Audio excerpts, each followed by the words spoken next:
예, 안녕하십니까. 날씨도 추운데 이렇게 많이 참석해 주셔서 감사합니다. 여러분 국립암센터 암센터의 정소연 교수님을 좌장으로 해서 오늘 한재홍 교수님, 최희정 교수님, 이현정 교수님 바쁘신데도 이렇게 같이 저희들과 함께 여러분들께 여러 가지 좋은 정보 강의도 해주시고 질의응답도 해주시게 돼서 너무 감사드립니다. 여러분 이제 병에 대해서도 알면 알수록 대응 방안도 더 좋은 대응을 할 수가 있고 또 더 빨리 쾌유될 수 있다고 생각을 합니다. 여러분들 오늘 이 시간에 좋은 정보 많이 받으시고 또 어떻게 보면 혼자 싸우는 것보다 같이 이렇게 서로 정보도 나누고 의지도 하면서 그렇게 대응을 하면 더 좋은 투병 생활이 되지 않을까도 생각을 합니다. 오늘이 이런 좋은 계기가 되기를 바라면서 좋은 시간 되시기 바랍니다. 다시 한번 교수님들 감사드립니다. 감사합니다.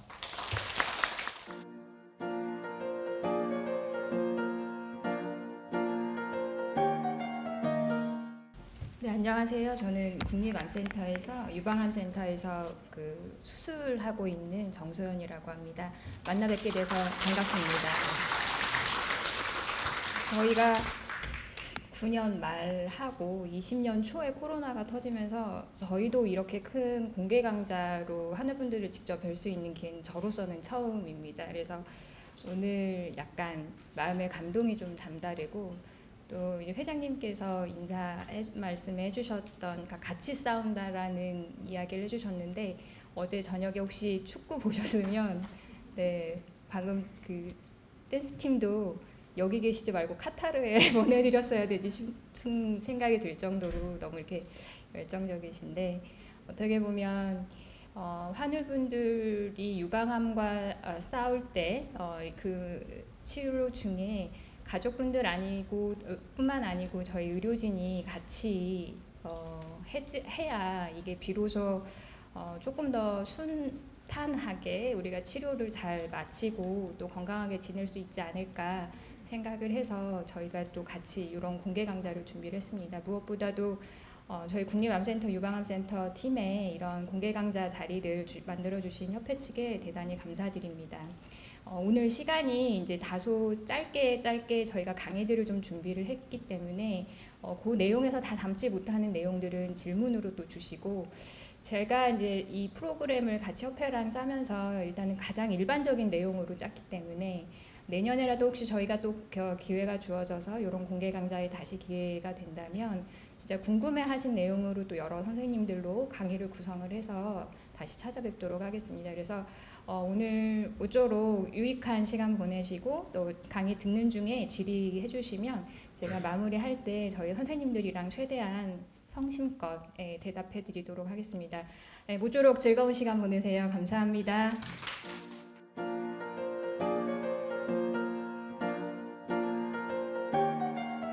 치료를 담당하고 있는 한재홍이라고 합니다. 만나 뵙게 돼서 반갑습니다.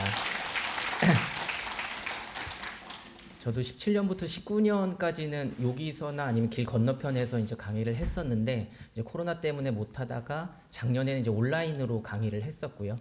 그래서 오랜만에 또 이렇게 많은 분들 앞에서 강의를 하게 돼서 되게 반갑고 좋습니다. 그러면 저는 오늘 제가 수술 담당이다 보니까 수술적 치료에 대해서 좀 중요한 내용만 이해하기 쉽게 설명을 좀 드리도록 하겠습니다. 그래서 수술 말씀드리기 전에 이제 간단한 통계부터 좀 말씀을 드리면 이제 유방암 자체가 우리나라에만 많이 있는 건 아니고 전 세계적으로 가장 이제 빠르게 증가하는 암이고 또 전 세계적으로 여성암 중에는 가장 1위를 차지하고 있습니다. 그리고 유럽이나 미국 쪽에서도 많이 걸리고요. 그래서 2018년에는 2012년에 비해서 한 23% 정도로 많이 증가를 했고 약 매년 200만 명 정도가 유방암에 걸리고 있습니다. 그래서 아까 말씀드린 가장 흔한 여성암이고 전체 여성암의 한 24% 정도를 차지하고 있습니다.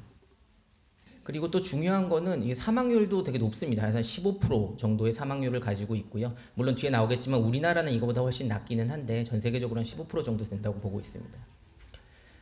그리고 한국에서도 유방암이 계속 빨리 증가하고 있고 지난 10년 동안 한 2배 정도가 증가했고 16년에는 한 2만 5천 명 정도가 새로 유방암으로 진단을 받고 있습니다. 매해.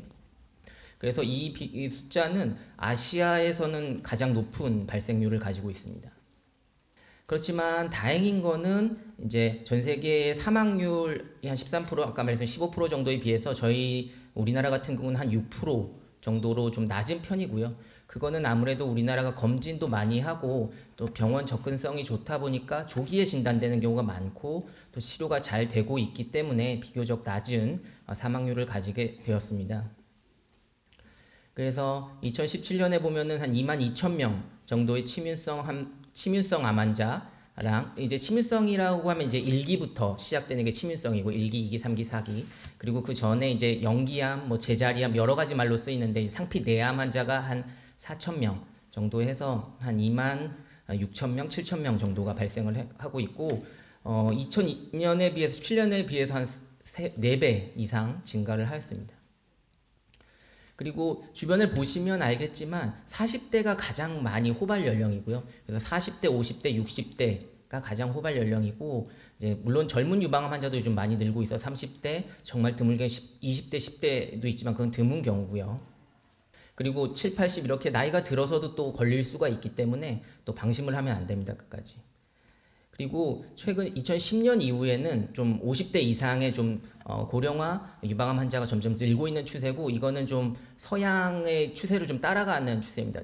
서양 같은 경우는 우리나라 아까 40대라 그랬지만 서양 같은 경우는 5, 60대가 가장 많기 때문에 그런 아무래도 생활 습관이라든가 음식 습관 이런 것들이 따라가면서 이런 유방암 발생률도 좀 따라가는 추세를 가지고 있습니다. 그래서 수술을 이해하려면 먼저 이제 정상 유방 조직을 조금 알아야 되고요. 보면은 유방에 보면은 이제 피부 밑에 이제 지방, 피하 지방층이 있고요. 실제 유방 조직은 좀 안쪽에 있습니다. 그래서 이제 소엽이라고 해서 이렇게 샘처럼 이렇게 이루어져 있고, 요거는 이제 유관으로 연결이 돼 있어서 이제 소엽에서 생성되는 유즙이 이렇게 관을 따라서 유두로 분비를 하게 되어 있습니다. 그래서 유방암은 요 소엽에도 생길 수가 있고, 요게 따라 나오는 관, 요 유관 안에서도 생길 수가 있습니다. 그래서 생긴 위치에 따라서 뭐 유관암이라고도 하고 소엽암이라고도 하는데, 사실 뭐 치료는 크게 다르지가 않기 때문에 같은 그냥 유방암이라고 이해를 하시면 됩니다. 그리고 또 중요한 거는 암이 이제 퍼졌을 때 주변에 이제 임파선, 림프절, 임파선 다 같은 말인데 글로 이제 퍼질 수가 있기 때문에 주변에 림프절 범위도 좀 알면 좋은데, 주로 이제 겨드랑이 쪽에 림프절이 있고 또는 이제 내유 림프절이라고 해서 이제 가슴뼈 가운데 쪽 또는 이제 쇄골 주변, 쇄골 위아래 쪽으로도 이렇게 림프절이 연결이 돼 있고 이제 암세포가 퍼지는 길이 될 수가 있습니다. 그래서 아까 말씀드린 대로 이 관에 생기면 치민성 뭐 유관암이라고도 얘기를 하고, 근데 이제 관을 뚫고 나오지 않고 이제 관 안에만 이제 암이, 그러니까 초기인 경우에는 이제 상피내암이라는 표현을 쓰게 되고요. 역시 소엽에 생기면 소엽암, 치민성 소엽암, 또 소엽 안에만 존재하면 이제 상피내암 이렇게 구분을 하게 됩니다. 그래서 이제 모든 암들이 그렇지만 이제 암이 중요한 거는 그 자리에 이제 가만히 있는 게 아니라 그 자리에서 물론 잘하지만 그 이제 다른 곳으로 이제 퍼질 수 있다는 게 가장 큰 문제고, 가장 먼저 퍼지는 곳은 이제 암이 생긴 쪽 같은 쪽 겨드랑이 임파선 쪽으로 전이를 가장 먼저 하게 되어 있습니다. 사람마다 다르지만 임파선은 한쪽 겨드랑이 한 4, 50개 정도 되게 많죠. 사람마다 좀 차이가 있겠지만 정도가 있게 되고 글로 퍼지게 되고, 이제 임파선을 넘어가게 되면 이제 다른 혈류나 림프액을 따라서 어디 장기로 갈 수가 있는데, 유방암 같은 경우 전이가 가장 많이 하는 장기는 뼈로 전이가 가장 많고, 뼈 중에도 특히 큰 뼈, 그래서 척추뼈라든지 골반뼈, 아니면 또 가까이 있는 갈비뼈, 이런 좀 뼈로 가는 경우가 많고, 그 다음으로 많이 가는 곳은 또 가까이 있는 폐 쪽으로 많이 전이를 하게 되고요. 그 외에도 뭐 뇌 쪽이나 간 쪽, 어디 쪽으로도 전이를 할 수가 있게 됐습니다. 그래서 처음 암이 진단이 됐을 때 암이 어디까지 있냐를 보는 게 되게 중요해요. 그래서 이제 진단됐다고 해서 바로 수술하는 게 아니라 이것저것 뭐 CT도 찍고 뼈 스캔 검사를 하는 게 치료가 달라지기 때문에 그래요. 그래서 이제 유방에만 있다 그러면 당연히 이제 수술적 치료를 먼저 하게 되고, 그 결과에 따라서 뭐 항암을 할지 무슨 치료를 할지 결정이 되는 거고요. 만약에 요즘 같은 경우는 이제 겨드랑이까지 가 있다, 이러면 이제 보통 암이 1기는 아닐 거예요. 겨드랑이까지 가 있으면 보통 2기, 3기 정도가 되는데, 그런 경우엔 요즘 수술보다도 항암을 먼저 하고, 그래서 뭐 크기나 이런 걸 줄여놓고 나서 그 다음에 수술을 하게 되고요. 만약에 여길 넘어서 다른 장기에 있다 이러면 사실 수술적 치료가 큰 의미는 없습니다. 왜냐하면 이제 수술은 결국 유방에 있는 거, 유방이나 겨드랑이 임파선을 떼는 거지 뭐 뼈나 폐 이런 것까지 절제는 하기가 힘들기 때문에 이런 다른 장기에 있는 경우에는 이제 뒤에 나오는 항암 치료가 주가 될 것 같습니다. 그래서 유방암 치료는 이제 여러 가지가 있는데 수술적 치료는 아직까지는 필수적이고요. 뭐 항암 전에 하든 후에 하든 어쨌든 수술적 치료는 무조건 해야 되는 거고, 그 외에도 이제 방사선 치료, 주사 항암 치료, 그리고 이제 여성 호르몬이랑 관련이 많이 있기 때문에 항호르몬 치료, 이런 치료들이 복합적으로 이루어지게 되어 있습니다. 그래서 어떤 분들은 뭐 수술만 받는 분들은 극히 드물고 이제 수술하고 방사선 또는 수술하고 항암하고 방사선 이렇게 조합적으로 받게 되고, 그건 이제 병의 진행 정도나 이런 거에 따라서 조금씩 차이가 있을 겁니다. 그래서 저는 오늘 이제 수술적 치료에 대해서 주로 말씀을 드리겠습니다. 그래서 이 슬라이드는 뭐 발표할 때 늘 제가 제일 먼저 쓰는 건데, 이 유방암 수술이 정말 빨리 시작을 했어요. 1800년대 이때 처음 이제 유방암 수술이 시작을 됐고, 이 사진을 보면 되게 무섭죠. 그래서 유방을 다 절제를 하고, 사실 이 사진의 제일 무서운 점은 여기 마취입니다. 마취. 요즘 같은 마취가 아니라 정말 그 알코올 같은 거를 이제 수건에 묻혀서 이렇게 하는 마취를 하고 있죠. 그래서 어쨌든 1800년대 이미 할스타드라는 분이 한 50케이스 정도 진행을 했고요. 그렇지만 이제 시대가 계속 지나게 되면서 수술은 점점점 축소되는 범위로 갑니다. 예전에는 이제 유방을 무조건 유방암이 걸리면 그쪽 유방을 무조건 절제를 했고, 그쪽에 있는 뭐 대흉근, 소흉근 그런 근육들까지 다 절제를 했고 했지만은 점점 이렇게 수술들이 조금씩 이제 좀 덜 침습적으로 가게 되고, 그래서 유방을 최근에는 부분 절제도 많이 하고 있고, 이렇게 된 거는 이제 수술 기술이 좋아진 것도 있지만 사실 항암 치료나 항호르몬 치료 이런 추가적인 치료들이 많이 좋아졌기 때문에 굳이 그렇게 수술을 크게 하지 않아도 생존율이나 이런 거에 차이가 없기 때문에 그렇게 진행되고 있는 거고요. 그래서 유방암 수술은 크게 두 개로 보시면 됩니다. 유방을 전절제하느냐 아니면 부분 절제하느냐. 부분 절제랑 유방 보존 수술이라는 말도 들어보셨을 텐데 같은 말이라고 보시면 되고요.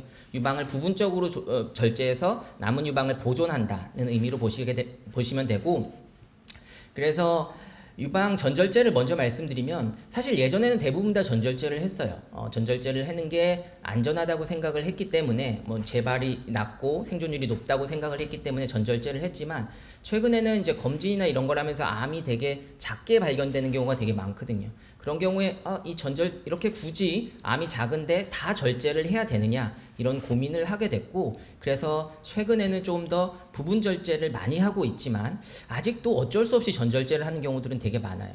암의 크기가 너무 커서 부분적으로 절제할 수 없거나, 크기는 작은데 다발성으로 여러 개가 있어서 어쩔 수 없이 전절제를 하게 되는 경우가 있고요.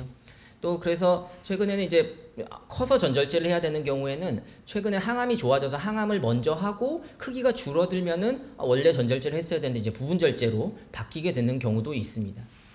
그래서 아까 말씀드린 대로 이제 암의 크기가 작게 발견되고 하니까 이제 다 절제하기는 뭐 의사 입장에서도 아깝고, 환자분들도 최대한 좀 유방을 보존하고 싶어 하시는 마음들이 있기 때문에 좀 암이 있는 부분만 좀 부분적으로 좀 넓게 절제를 하는 유방 부분 절제, 보존술을 많이 시행을 하고 있고요. 하지만 뒤에 나오겠지만 부분 절제의 가장 큰 문제는 이제 남아있는 유방에 좀 재발할 확률이 앞에 나온 전절제보다는 조금 더 높다는 데 있고요.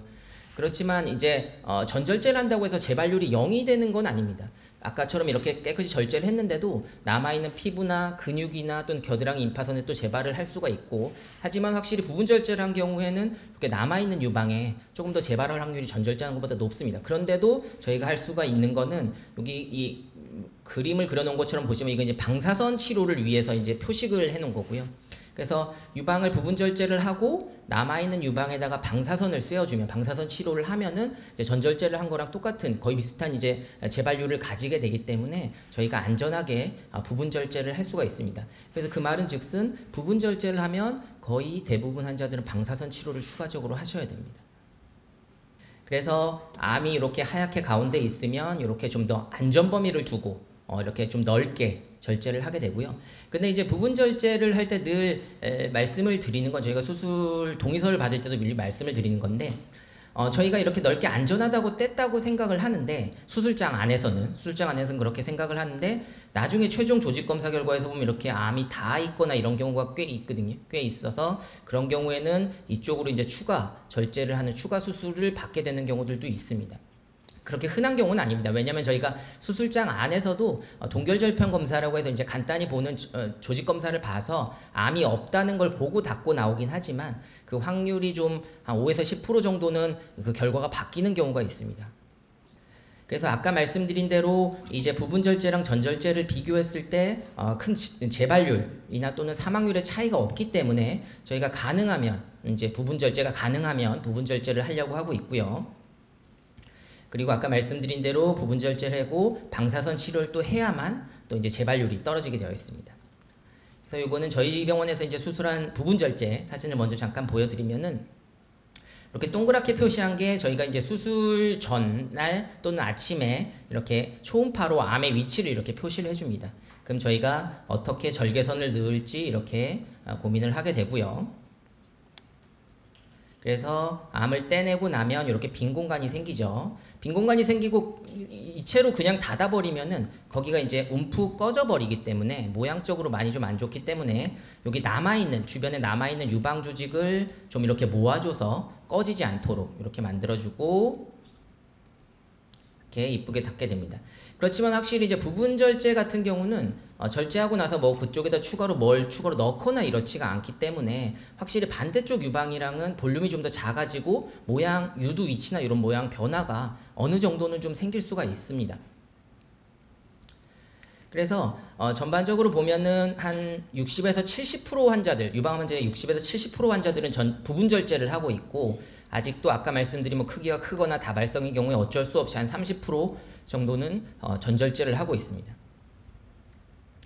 그리고 또 하나 이제 궁금하실 거는 유방암 수술을 할 때 유방만 떼면 되지 왜 겨드랑이 임파선까지 절제를 하느냐 이렇게 궁금해하시는 분들이 되게 많은데 근데 아까 제가 처음에도 말씀드렸지만 이제 가장 먼저 가는 곳이 겨드랑이 애과부 임파선으로 전이를 먼저 하게 되고 물론 저희가 수술 전에 뭐 CT나 MRI 초음파 검사를 하면 겨드랑이 임파선에 전이가 있는지 없는지를 의심해 볼 수는 있지만 아직 그게 100% 확신이 되지 않기 때문에 결국은 저희가 수술할 때 임파선 중 이제 감시 림프절이라고 해서 제일 먼저 암세포가 갈 것 같은 그런 림프절 몇 개, 한두 개, 두세 개 정도만 채취를 해서 아까 말씀드렸지만 한쪽 겨드랑이에 40-50개가 있는데 그 중에 그 정말 채취를 해서 현미경으로 보고 암세포가 없다 그러면 이렇게 닫게 되는 수술이 표준 수술입니다. 그래서 이제 유방암 수술은 대부분 유방절제랑 또 이제 겨드랑이 임파선 절제, 감시 림프절 절제가 들어가게 되고 만약에 그 한두 개 뗀 거에서 이제 암이 거기가 있다 이러면 임파선을 좀 더 많이 뗍니다. 10개, 20개 예전에 뭐 30-40개까지 많이 림프절 청소술이라고 해서 많이 뗐는데 요즘은 이제 그렇게까지 많이 떼지는 않고요. 그래도 어쨌든 림프절 절제도 이제 필수 수술이 해당이 됩니다.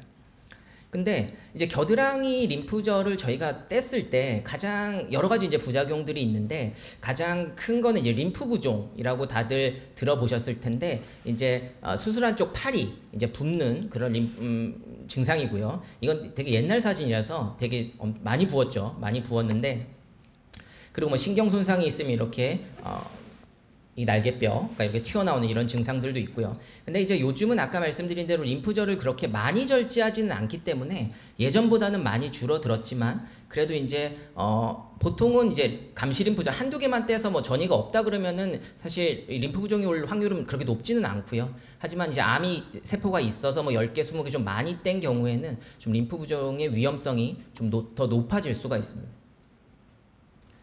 그래서 그 40-50개나 되는 림프절 중에 이제 어떤 림프절을 뗄지 그 감시 림프절이 뭔지를 알기 위해서 저희가 이런 염색약도 써서 표시를 해서 이렇게 림프절을 떼게 되고 또는 아침에 방사선 동위원소 핵유학과에 가서 방사선 동위원소를 주입해서 그 림프절을 이렇게 표시를 해서 저희가 떼게 됩니다. 이렇게 하는 거는 저희가 림프절을 최소한으로 떼기 위해서 이런 시술들을 하고 있고요. 그리고 최근에는 이제 형광염색을 통해서 저희 또 국립암센터에서 연구를 하고 있는 건데 그래서 형광염색을 통해서도 이렇게 림프절을 발견을 하고 있습니다. 근데 어떻게 보면 좋은 소식은 아까도 말씀드렸지만 이 수술적 치료가 점점 최소한으로 덜 침습적으로 가고 있다고 말씀드렸는데 이제 앞으로 몇 년 뒤면 이제 감시림프절, 겨드랑이는 안 건드리는 일이 올 수도 있을 것 같습니다. 최근 연구를 하고 있는 거는 저희가 수술 전에 영상 검사들을 충분히 많이 시행을 해서 만약에 그쪽에 전이가 없을 것 같다, 전이가 없다고 확신이 들면은 굳이 림프절을 떼지 않고 그냥 이제 유방만 절제하는 방향으로 다기관 연구를 하고 있고요. 서울대를 중심으로 해서 저희 암센터 다 같이 다기관 연구를 하고 있고, 이런 결과가 나오면 앞으로 미래에는 겨드랑이 림프절은 안 떼도 될 수도 있을 것 같습니다.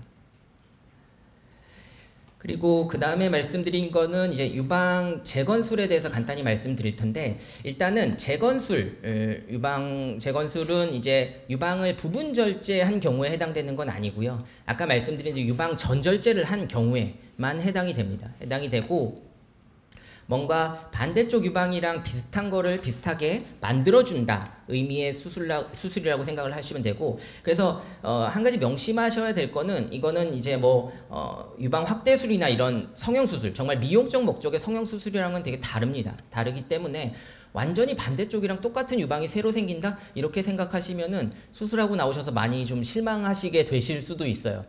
왜냐면 저희는 그런 미용 성형술은 이제 유방을 절제하지 않고 그냥 보형물을 양쪽에 이제 넣어주는 거기 때문에 미용적으로 어느 정도 되지만, 저희는 이제 유방을 다 조직을 절제하고 그 빈 공간에다가 이제 뭔가를 채워주는 개념이기 때문에 비슷하게 만들 수 있지만 완전히 똑같을 수는 없다는 걸 꼭 명심을 하셔야 되고, 그래서 이제 재건술 중에서 전 세계적으로 우리나라도 그렇고 가장 많이 쓰고 있는 거는 이제 실리콘 재질로 된 보형물을 가장 많이 사용을 하고 있고요.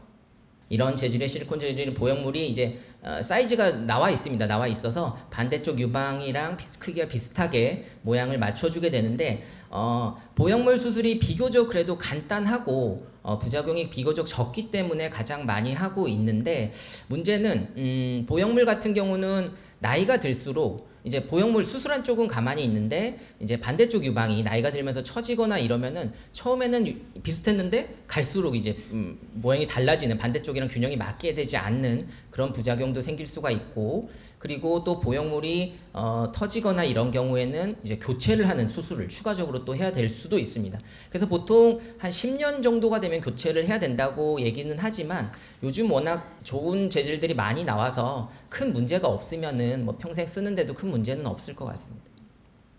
그리고 또 하나는, 혹시 한 2, 3년 전쯤에 뉴스를 접하셨던 분이 계셨을 텐데, 이제 보형물을 넣고 나서 그쪽에 이제 또 암이 생기는, 림포마라는 이제 암이 생기는 부작용이 있어서 한때 좀 이슈가 됐었고, 그래서 그거에 대한 조사가 발표됐는데, 사실 뭐 확률이 높은 건 아니지만 한 1000명당 한 0.3명 케이스 정도에서 이렇게 발생할 높은 확률은 아니지만, 어쨌든 근데 특히나 그 보형물 제조업체 중에 이제 알러간 업체라는 그 제조사 그걸 사용을 하였을 때 가장 높은 그런 확률로 발생을 해서, 그 업체의 이제 알러간 그거는 이제 더 이상 사용하고 있지는 않고요. 다른 이제 안전한 보형물로 하고 있기 때문에 크게 너무 걱정은 안 하셔도 될 것 같고, 그리고 저희가 또 검사를 계속 이제 수술했다고 끝나는 게 아니잖아요. 뭐 6개월에 한 번, 또 5년 지나면 1년에 한 번, 2년이면 계속 초음파, MRI 이런 걸 검사를 시행하기 때문에, 그때 이제 검사에서 발견이 되면 그때 치료해도 늦지는 않다고 생각을 하시면 될 것 같습니다. 그렇지만 어쨌든 보형물을 넣은 상태에서 몇 년 괜찮았는데 갑자기 뭐 수술한 쪽이 더 붓는다든지, 이렇게 주변이 빨개진다든지, 통증이 좀 심해졌다든지 이런 증상이 있으면은 외래날짜가 아니라도 꼭 주치의 선생님을 찾아가셔서 진료를 한번 꼭 보기를 권유를 드립니다. 그래서 보형물로 안 하는 경우에는 이제 내살로 하는 경우들이 있습니다. 내살로 하는 경우들이 있는데, 가장 가까이 있는 거는 이제 광배근이라고 해서 이 등 쪽에 있는 근육이랑 피부를 이제 가져와서 이제 재건술을 하게 되고요. 그렇지만 요거의 단점은 아무래도 이제 수술한 쪽, 그 떼원 쪽에도 이렇게 큰 상처가 남게 됩니다. 큰 상처가 남게 되고, 또 수술 자체도 시간이 좀 오래 걸립니다. 한 3, 4시간 정도 걸리게 되고, 이게 뒤에도 나오겠지만 이제 그 자기 살을 떼와서 이제 붙인다고 해서 거기서 잘 생착이 되는 게 아니라 혈관이나 이런 것들이 잘 유지가 돼야 되기 때문에, 혹시라도 그런 혈관이나 이런 게 막히면은 이 부분이 괴사가 되거나 이런 아주 큰 부작용이 생길 수가 있습니다. 위험 부담이 좀 있습니다. 그리고 이렇게 해서 표시를 이렇게 해서 떼와서 오른쪽에다 이렇게 재건한. 근데 이제 자기살로 했을 때 좀 더 장점은 좀 더 자연스럽다는 느낌이 있고, 물론 상처는 좀 더 크지만, 그리고 아까 말씀드린 나이가 들수록 반대쪽만 쳐지는 게 아니라 같이 하기 때문에 어느 정도 균형이 계속 맞는다는 장점이 있고요. 그리고 가장 또 많이 하는 거는 복직근이라고 해서 뱃살을 떼와서 이렇게 이식을 하게 되는 경우고, 그렇지만 아까 말씀드린 대로 역시 배 쪽에도 이렇게 큰 상처가 남게 되고, 이렇게 유방 쪽에도 상처가 꽤 크게 남게 됩니다. 이 수술은 보통 한 8시간, 7시간, 8시간 정도 걸립니다. 그래서 이런 재건술은 사실 치료랑은 큰 관련은 없습니다. 재건술을 했다고 해서 뭐 치료 결과가 뭐 생존율이나 이런 게 높아지는 것도 아니고, 했다고 해서 나빠지는 것도 아니고, 이건 어느 정도 선택 사항이고요. 전절제를 하게 된 경우에 재건술을 할지 말지는 본인의 선택이고, 그래서 이건 주치의 선생님이랑 잘 상의를 해서 결정을 하셔야 됩니다. 그래서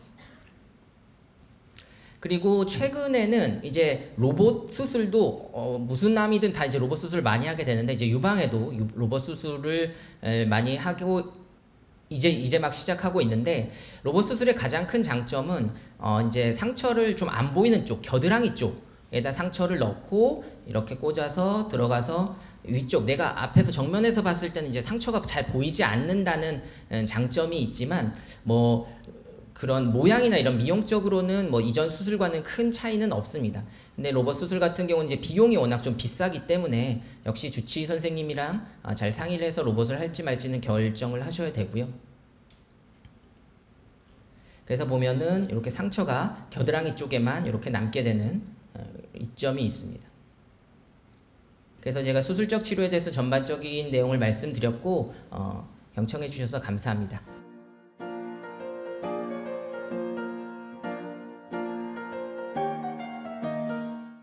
소개 말씀 감사드립니다.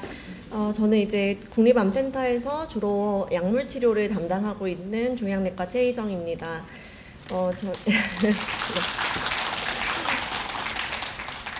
이제 오늘 주제가 뭐 희망 나눔이기는 하지만 뭐 부정할 수 없이 암은 두려울 수 있는 병이고, 그리고 항암 치료는 특히 다른 치료 과정 중에서도 이제 어려운 치료가 맞습니다. 그래서 그럴수록 조금 더 신뢰할 수 있는 사람의 정확한 정보가 중요하다고 생각을 하고, 그런 맥락에서 오늘 강의가 조금 도움이 됐으면 좋겠습니다. 유방암에 제가 이제 항암 치료라고 소개를 하지 않고 약물 치료라고 먼저 소개를 드렸었는데, 유방암에서는 항암 치료뿐만이 아니라 여러 약제들이 치료에 사용이 되고 있습니다. 그래서 오랫동안 쓰여왔던 치료가 이제 첫 번째 네모에 보이는 세포독성 항암제인데, 암세포는 빠르게 분열하는 세포이기 때문에 그것을 타겟으로 해서 빨리 분열하는 세포를 다 죽이자 해서 개발이 된 게 세포독성 항암제이고, 이제 그렇기 때문에 암세포도 잘 죽이지만 우리 몸에서 또 빨리 분열하는 머리 세포라든가 점막 세포, 그리고 난소나 정자세포, 그리고 장세포, 이런 것들도 다 같이 타격을 받게 됩니다. 이제 다른 약들로는 여성 호르몬 자극을 받아서 유방암이 자라고 퍼지는 타입도 있기 때문에 그 여성 호르몬의 생성이나 작용을 억제하는 항호르몬 치료가 있고, 그리고 이제 암세포에만 특히 나타나는 단백질 발현을 표적으로 해서 치료하는 치료를 우리가 표적 치료제라고 하는데, 주로 유방암에서는 오랫동안 허투 단백질 과발현이 있는 암세포와 아닌 암세포 이런 거를 구분해 왔습니다.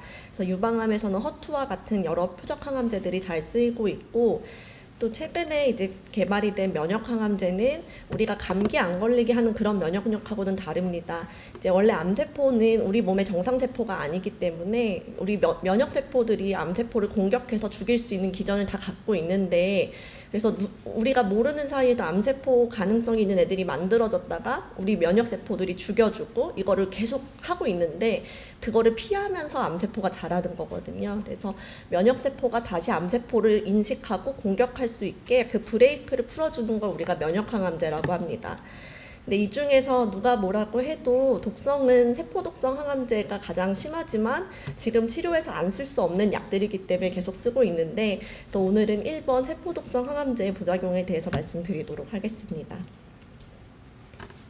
그래서 항암제들의 흔한 부작용들은 우리가 이제 TV에서 보는 힘든 항암제 그 부작용들이 일반적으로 세포독성 항암제의 부작용입니다. 그래서 아까 얘기한 것처럼 빠르게 분열하는 세포들을 다 손상을 시키기 때문에 머리가 빠지고 입이 헐고 위가 헐어서 속이 쓰리고 소화가 안 되고 장이 헐어서 설사를 하기도 합니다. 이제 그 이외에도 뭐 우울이나 불안, 피곤함 이런 부작용들도 있는데 다음 시간에 이제 이현정 선생님께서 또 자세히 다뤄줄 것으로 생각을 하고 있습니다. 근데 이제 이제 저희 강의까지 들으러 오시는 분들께서는 아마 대부분의 부작용들을 기본적으로 어떻게 관리하는지는 잘 알고 계실 거고, 또 항암제를 시작하기 전에 모든 병원에서는 항암 교육을 시행을 합니다. 그래서 항암제 부작용이 어떤 것들이 있고 어떻게 관리하는지 교육을 하고 있는데, 그 내용을 여기서 다 다루는 거는 조금 이제 중복될 것 같아서 피하기로 하고요. 그 교육을 다 받고 와서도 제 외래에서 또 이제 환자분들께서 많이 여쭤보시는 내용들이 있습니다. 그래서 그 내용 두 가지를 조금 중점적으로 오늘 설명드리려고 합니다. 그래서 하나는 입이 허는 거, 구강 점막염에 대한 얘기입니다. 네. 그래서 제가 환자분들께 이제 얘기 드리면 가끔씩 의심의 눈초리를 받기도 하기 때문에 이제 여러 연구자들이 만들어 놓은 가이드라인을 근거로 오늘은 가지고 와봤습니다. 이렇게 두 개의 학회가 같이 만든 가이드라인인데, MASCC라는 학회는 이제 암 환자의 증상을 완화하고 지지해주는 걸 전문으로 연구하는 국제적인 학회고, ISO라는 학회는 구강 종양을 전문으로 다루는 학회입니다. 두 학회가 같이 이제 구강 점막염에 대한 가이드라인을 만들었습니다. 그래서 오늘 말씀드리는 내용은 다 제 생각이 아니라 이렇게 공인된 내용이라는 거를 여러분께 말씀을 한번 드리는 거고요. 그래서 여기 학회 전문 위원단들이 서로 모여서 얘기를 했을 때, 일단은 구강 정막염 예방에는 다제조합의 구강 관리 프로토콜이 가장 중요하다, 이렇게 이 문장으로 그 가이드라인이 시작이 됩니다.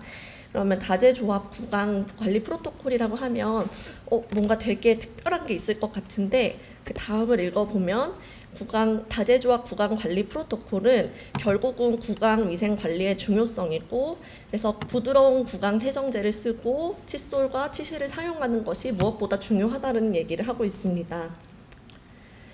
그래서 다제조합 구강 관리 프로토콜이라고 이렇게 멋진 말을 만들어 놨지만, 결국은 구강 점막염을 예방을 하는 데에는 칫솔질이나 치실을 잘 하는 거, 그리고 구강 세정제를 쓰는 거, 이 이상은 없다라는 걸 이제 명시를 하고 있는 건데요. 이제 그러면 그 다음번에 이제 환자분들이 저에게 여쭤보십니다. 그러면 구강 점막염 예방하는 특별한 가글이 없나요? 누구는 뭐를 쓰는데 누구를 뭐를 쓰는데 이거 저도 처방해 주세요. 선생님은 왜 처방을 안 해주시나요? 이런 말을 많이 외래에서 하시는데요. 그래서 여기에서 어떤 가글이 이제 이런 구강 관리에 도움이 되는 가글인지를 또 언급을 해놓고 있습니다. 그래서 일단은 식염수나 중탄산 나트륨 가글, 이제 우리나라엔 중조 가글이라고 많이 불리는데요. 식염수에 그 베이킹 소다 성분을 이렇게 섞은 가글이라고 보시면 될 것 같습니다. 데이터가 제한적이고 권고 지침은 없다.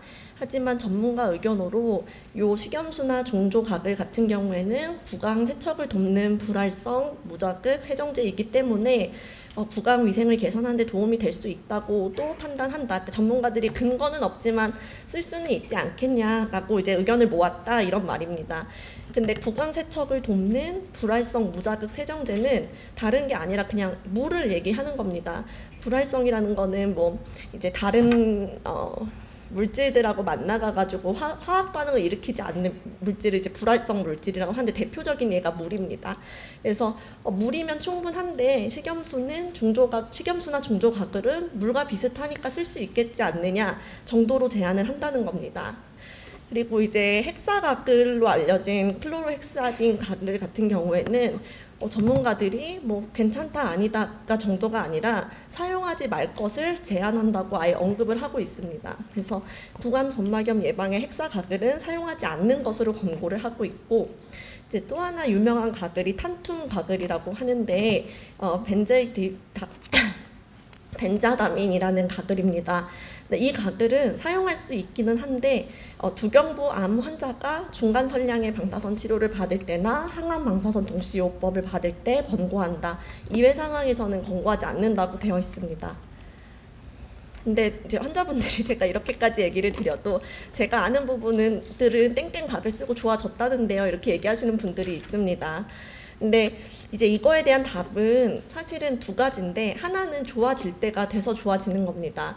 항암 치료를 3주 간격으로 이렇게 하게 되면 중간에 한 7일째에서 열흘째 정도가 가장 구강 점막염이 심할 때고, 이제 3, 4일 지나면 좋아지기 시작하는데, 이 각을 쓰고 3, 4일 좋아져서 좋아진 게 아니고 그냥 좋아질 때가 돼서 좋아지는 거인 경우가 많고요. 또 하나는 그냥 물이면 충분한데, 그러니까 촉촉하게 해서 뱉어주는 거면 충분한데 가글을 썼으니까 그냥 비슷한 효과를 얻은 겁니다. 그러니까 그분들을 물 쓴 사람들, 요런 각을 쓴 사람들 비교했을 때 차이가 없다는 겁니다. 그래서 이거를 써서 좋아졌다기보다는 좋아질 때가 됐거나 아니면 촉촉한 효과 덕분에 좋아진 거다, 이렇게 생각하시면 될 것 같습니다. 그래서 정리를 하면 다제 조합 구강 관리 프로토콜이라고 했지만, 부드러운 칫솔로 칫솔질을 하는 거, 그리고 조금 더 구체적으로 얘기하면 불소가 조금 함유된 치약을 쓰는 거, 그리고 치실이나 치갈 칫솔을 사용하는 거, 그리고 제가 환자분들한테는 한두 시간에 한 번은 이렇게 물 헹구라고 얘기를 하거든요. 입을 촉촉하게 해주고, 그리고 이제 그 안에 있는 그 세균들을 조금 뱉어주라는 의미에서. 근데 물이면 충분하고요. 이게 제가 엄지로 해놓은 게 물이고요. 식염수나 중조각으로 오케이, 그러니까 쓸 수는 있다. 하지만 따로 사야 되고, 이게 뭐 수돗물 튼 것보다는 이거 계속 쓰고 하면 더 오염되기 쉽거든요. 그래서 꼭 쓸 필요는 없지만 쓰는 거 가능하다. 하지만 탄툼이나 헥사가글은 권고사항이 아니다, 이렇게 얘기를 드리고 싶습니다. 그리고 이제 항암을 하다 보면은 기존에 갖고 계시던 치아 문제가 다 더 심해지는 경우가 많습니다. 그래서 원래도 조금 이가 시렸는데 더 치통이 심해지거나, 아니면 원래도 이제 좀 염증이 있었는데 염증이 심해지면서 열이 나거나 하는 경우가 있는데, 사실 가장 좋은 거는 항암제를 시작하기 전에 있어서 이제 국소 감염이나 전신 감염을 막기 위해 치과 검진을 받고 치료를 끝낸 다음에 치료 시작하는 게 가장 좋다고는 돼 있습니다.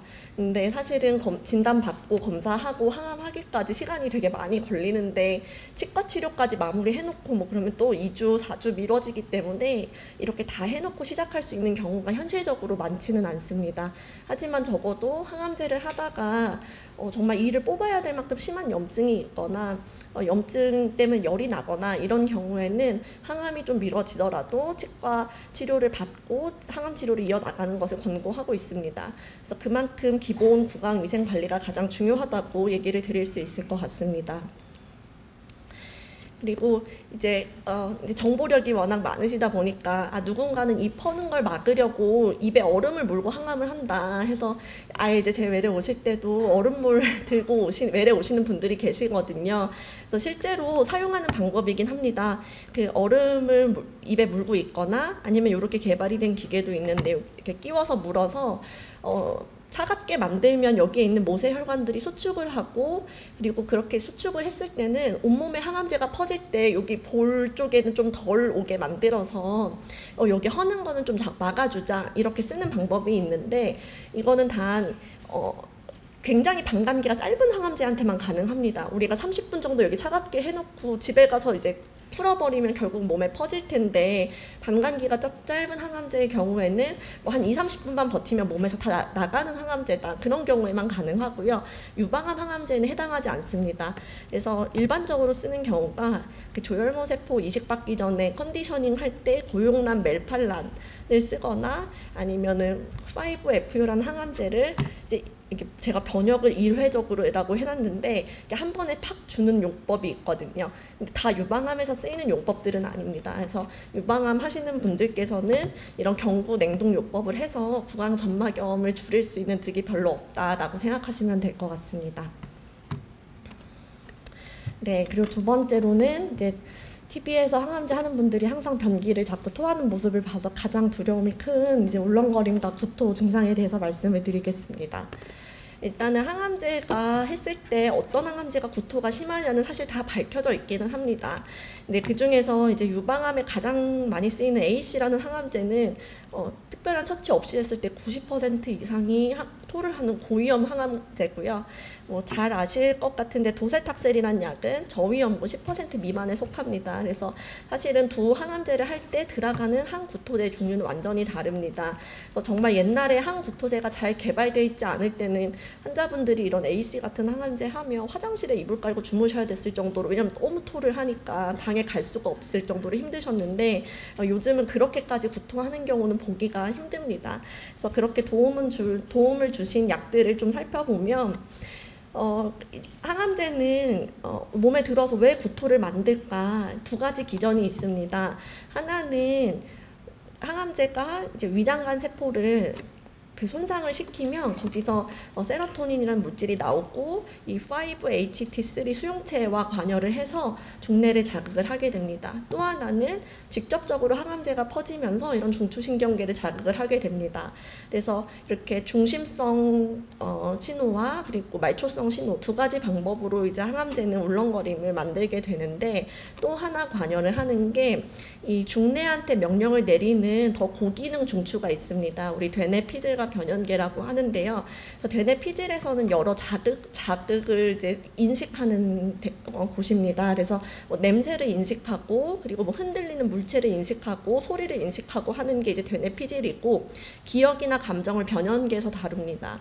그래서 이제 조금 애기들 보면 너무 무서울 때는 확 토해버리는 애들도 있지 않습니까? 이제 그런 게 공포나 불안 이런 것 때문에 토하는 것처럼 어른들도 너무 이렇게 심한 냄새 자극이나 시각 자극이 들어오거나 그리고 두려움, 불안 이런 게 생길 때 구토를 하게 됩니다. 이 신호 역시도 항암제 의한 구토 기전에 관여를 하게 됩니다. 그래서 저희가 구토를 시기별로 나누는데 24시간 이내에 생기는 구토를 급성기 구토라고 하고, 이거는 항암제가 장을 공격해서 장이 손상이 돼서 그 신경 물질이 구토 중추를 건드리는 방식으로 구토를 유발하게 되고요. 그리고 24시간 이후에 생기는 거를 지연성 구토라고 하는데, 이거는 이제 중추신경계를 직접 자극하면서 만드는 구토고요. 그리고 예기성 구토는 환자분들 중에 3주마다 저를 보는데 처음에 한 5일 울렁거리다가 이제 괜찮아졌다. 근데 저 보러 오기 2, 3일 전부터는 영 다시 밥맛이 없고 울렁거리고 토까지 했다. 그런 분들이 있거든요. 그게 예기성 구토입니다. 왜냐하면 나 이제 항암제 맞으러 가야 되는 거 알고 병원 생각도 나고 그 항암제 맞던 분위기도 생각이 나고 하면 이제 몸이 이제 곧 항암제 들어오겠구나 하는 그 공포와 자극과 이런 것들을 느껴서 예기성 구토가 생기는 겁니다. 그래서 이게 이렇게 보호자분들 중에서는 정신이 문제다, 마음이 문제다 이렇게 얘기를 하시는데, 그 마음이 약해서 이렇게 생기는 거라기보다는 실제로 존재하는 증상이기는 합니다. 그리고 이런 거를 예방하기 위해서 약을 먹는데 중간중간 치밀어 오르는 구토를 돌발성 구토라고 얘기를 하고 있습니다. 그래서 이제 이거를 다 치료하기 위해서 여러 약들이 개발이 돼 있는데, 이제 오래 쓴 약이 스테로이드 계열의 약이고 주로 저희는 덱사메타손을 쓰고 있는데요. 이거는 어떤 기전이 정확하게 작용하는지 모르지만 여러 기전에 다 관여를 해서 좀 예민도를 낮추는 게 아닐까 생각하는 약이라서 기본적으로 항암 주사 맞을 때 같이 들어가는 경우가 대부분이고, 저희가 초기 한 2, 3일 정도는 덱사메타손 약을 먹는 약으로 드리고 있습니다. 보통 환자분들이 8알 먹어요, 16알 먹어요 하는 약이 이 약이고요. 그리고 이제 급성기 구토를 막기 위해서 아까 제가 좀 어려운 말로 5-HT3 수용체가 관여를 한다 했는데, 그걸 억제하는 기존의 약들이 있고 세트론이라는 이름으로 끝납니다. 그래서 이 약들은 그 약마다 조금 특징이 있어가지고 3일 먹는 약도 있고 하루만 먹어도 되는 약도 있고 주사로 맞는 약도 있고 먹는 약도 있는데, 뭐가 됐든 간에 중등도 이상의 구토 항암제에는 선생님들이 알아서 다 주사 맞을 때 같이 주든 아니면 앞에 3일 먹는 약에 주든 드리고 있습니다. 그리고 지연성 구토, 24시간이 지나서도 이제 구토를 하는 고위험군, 아까 AC 같은 약들은 이 NK1 수용체 억제제라는 약까지 추가로 들어가게 됩니다. 그래서 오랫동안 에멘드라는 약이 있었고, 요즘에는 요 2번, 3번의 효과를 합쳐놓은 아킨지오라는 약이 있어서 같이 이제 병합제제로 쓰기도 합니다. 그리고 그렇게 했는데도 불구하고 치밀어 오르는 구토가 있을 때 이제 도파민 수용체 억제제라고 해서 그 맥페란이라는 약을 처방을 해드리고요. 이거 해도 안 되는 경우에는 사실은 이제 약간 정신과 약으로 알려져 있는 자이프렉사라는 약을 쓸 수는 있게 돼 있는데 우리나라에서는 이 목적으로는 허가가 안 돼 있습니다. 그리고 아까 얘기한 것처럼 예기성 구토는 좀 이제 어떻게 보면 불안이나 두려움이나 이런 것과 또 연결이 돼 있기 때문에 그런 자극을 낮추는 목적으로도 항불안제를 2, 3일 전 구토가 있을 때는 처방을 드리고 있습니다. 그리고 약이 아니더라도 이제 우리가 할 수 있는 일은 아까 얘기한 것처럼 여러 자극이나 감정들이 구토에 영향을 주기 때문에 뭐 불편한 냄새 피하고 너무 밝은 데 가는 거 피하고 이런 것들로 행동을 좀 고쳐볼 수 있고, 그리고 편안한 마음 가지는 게 되게 중요합니다. 그래서 환자분들 중에는 1차 때는 엄청 울렁거렸는데 2차 때는 할만했어요 하는 분들이 있거든요. 그게 결국은 1차 때는 어떻게 흘러갈지 모르니까 너무 무섭고 걱정이 됐는데 2차 때는 해보니까 내가 3, 4일째까지는 힘들고 일주일째 되면 나아지더라, 이걸 아는 것만으로도 환자분들이 훨씬 더 이 구토에 대한 역체 많이 낮아지거든요. 이 첫째, 둘째 똑같이 키우기 힘들어도 첫째 키우는 건 되게 힘든 것 같고 둘째 키울 때는 그냥 지나가는 것 같고 하는 거랑 비슷하다고 생각하시면 될 것 같습니다. 그리고 이게 모든 걸 해도 잘 안 되고 구토나 울렁거림 때문에 몸무게도 빠지고 못 드시고 할 때는 이제 항암제 용량 자체를 줄이거나 너무 원인이 되는 항암제를 끊거나 하는 방법도 쓰게 됩니다. 그래서 이런 설명을 이제 드리고 약을 시작을 하는데 이렇게 약을 다 드려도 이제 질문하시는 부분 중에 가장 흔한 게 인터넷에 패치가 좋다고 봤다, 이거 저도 처방해달라, 왜 처방 안 해주시냐, 이렇게 얘기하시는 분들이 있습니다. 그럼 일단 상푸소 패치라고 이렇게 조금만 인터넷 검색해 보시면 다 아실 텐데, 이제 어떤 패치냐면 뭔가 어떤 특별한 성분은 아닙니다. 여기 2번에서 두 번째 그라니세트론이라는 성분이고 카이트릴이라고 하는 먹는 약 주사약하고 같은 성분입니다. 이거를 이제 패치로만 만들어 놓은 건데요. 그러니까 어떤 마법의 약이거나 이렇진 않고 저희가 이미 다 쓰고 있는 약들 중에 하나라고 보시면 될 것 같습니다. 근데 아까 얘기 잠깐 드렸는데 중등도 이상의 그런 항암제에서는 이미 요 2번 약들은 다 선생님들이 주사나 먹는 약 형태로 처방을 하고 있거든요.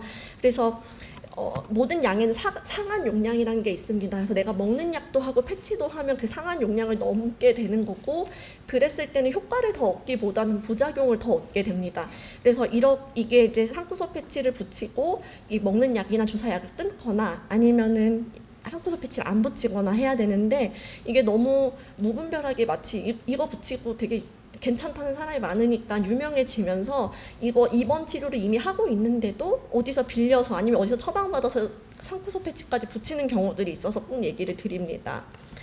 그리고 그러면 정말로 패치가 그렇게 좋아가지고 먹는 약, 선생님이 주시는 먹는 약보다 이 상쿠소 패치 더 좋을까, 그런 거에 대한 이제 궁금증도 있으신데, 두 개를 비교하는 여러 연구들을 묶어서 분석하는 걸 메타 분석이라고 하거든요.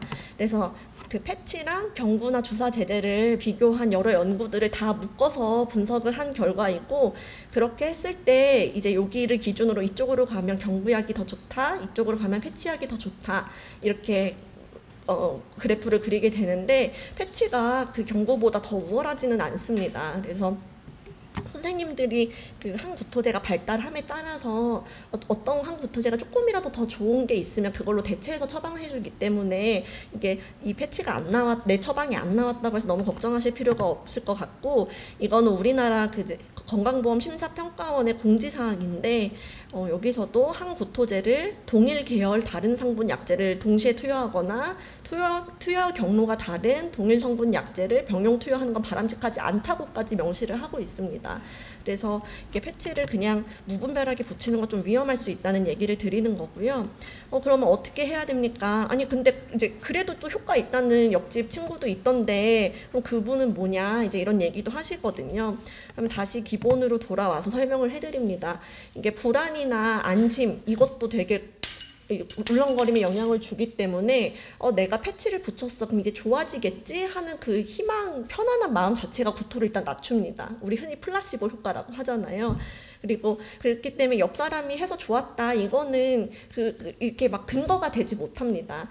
그리고 그러면은 난 이거 다 해도 울렁거리는데 어떡하냐 하면은 이 기본에 충실해서 그 항구토제를 바꿔보거나 아니면 내가 해볼 수 있는 행동을 좀 교정을 해보거나 아니면 결국은 항암제를 줄이거나 이렇게 접근을 해볼 수 있겠습니다.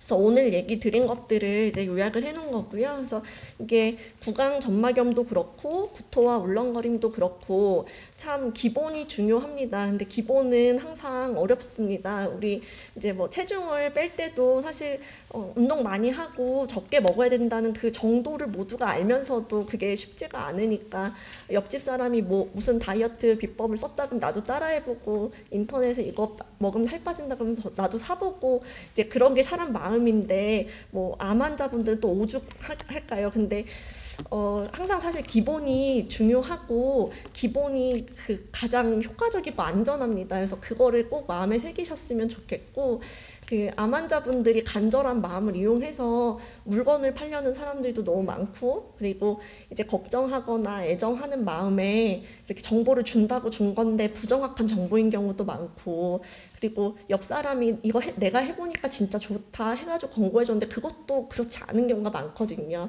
그래서 이제 가장 중요한 거는 병원에 잘 다니고 병원에서 상담해준 내용을 근거로 지내시는 그 기본을 잘 따르셨으면 하는 마음에 그 제가 오늘 뭐 가이드라인부터 그리고 그림까지 가지고 오면서 그런 게 이렇게 다 근거 속에서 만들어지고 있는 기본 원칙이다라는 것을 공유 드렸습니다. 네, 감사합니다.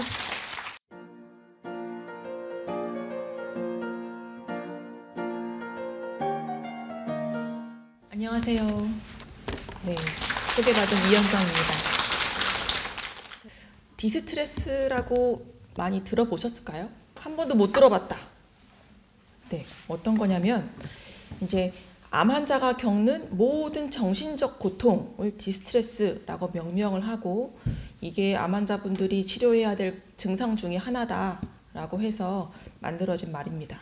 원래 없던 말을 만든 건 아니고요. 이제 스트레스 많이 아시죠? 스트레스에도 좋은 스트레스가 있고 나쁜 스트레스가 있습니다. 그래서 좋은 스트레스 말고 나쁜 스트레스를 디스트레스라고 부르는데 그거를 이제 암 환자분들이 겪는 정신적인 고통에 명명을 해서 관리하도록 합니다. 전체 암 환자의 20%에서 40%가 유의미한 수준으로 꽤 디스트레스를 경험한다라고 되어 있고요. 디스트레스는 이제 정상적인 반응, 놀라기도 하고 좀 무섭기도 하고 슬프기도 하고 이런 것부터 시작해서 우울하고 불안하고 공황 발작 같은 걸 경험하기도 하고 고립되기도 하고 이런 병적인 상태에 이르기까지 아주 다양한 모습을 갖고 있습니다. 암 진단부터 치료 마친 후까지 시기별로 디스트레스의 원인이 다를 수가 있는데요. 당연히 이제 암 진단 받고 나서는 많이 걱정되고 불안하고 그리고 만약에 이제 암에 어떤 통증을 유발한다고 하면 그런 통증에 의해서 잠을 못 자고 이런 것 때문에 디스트레스가 생길 수도 있고요. 암 치료 중에는 이제 수술 아까 사진만 봐도 엄청 아파 보이죠, 그렇죠? 통증 또 외모도 많이 변하고 또 항암 치료 받으면 이제 머리카락 빠지기도 하고 울렁거리고 토하고 설사하고 이런 것 때문에도 정신적으로 힘들 수가 있고 방사선 치료 받으면 또 되게 피로하고 또 치료받은 부위에 피부 부작용이 있을 수도 있고 이런 치료에 대한 부작용 때문에도 힘드실 수가 있고요. 치료가 다 끝나면 모든 게 끝나고 기분도 괜찮을까?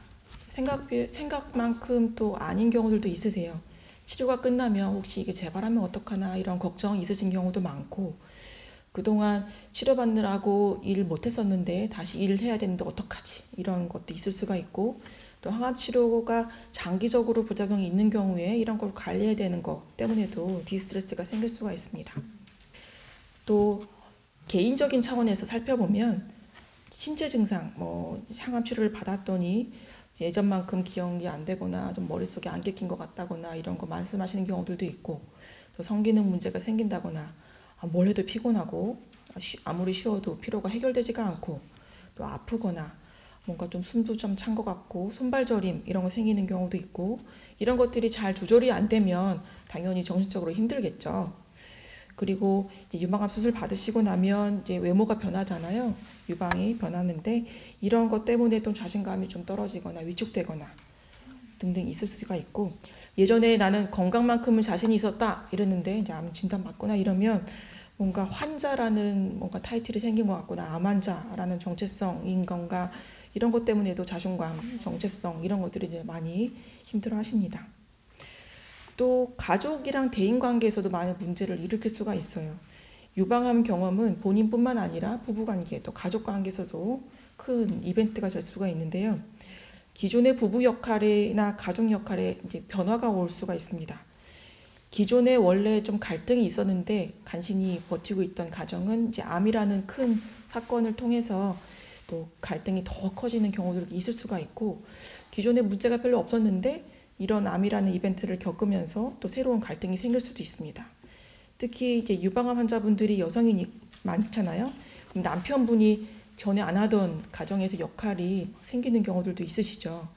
이제 치료받고 수술받고 입원해 있는 동안에 남편분들이 뭐 집안일을 한다든가 애들을 건사한다든가 아니면 중간에 항암 치료받고 방사선 치료받고 이러면서 또 전에 안 하던 집안일들을 하게 된다든가 등등 좀 새로운 역할이 이제 부여가 되면서 또 안 하던 갈등들이 생길 수가 있고, 특히 또 돌봄이 필요한 자녀가 있다거나 아니면 이제 성인이라서 이제 독립적으로 생활을 하고 있었는데 암 치료를 받게 되면서 다시 부모님이랑 살게 되거나 이러면서 다시 독립적인 생활에서 의존적인 생활을 하면서 또 갈등이 생기는 경우들도 있습니다.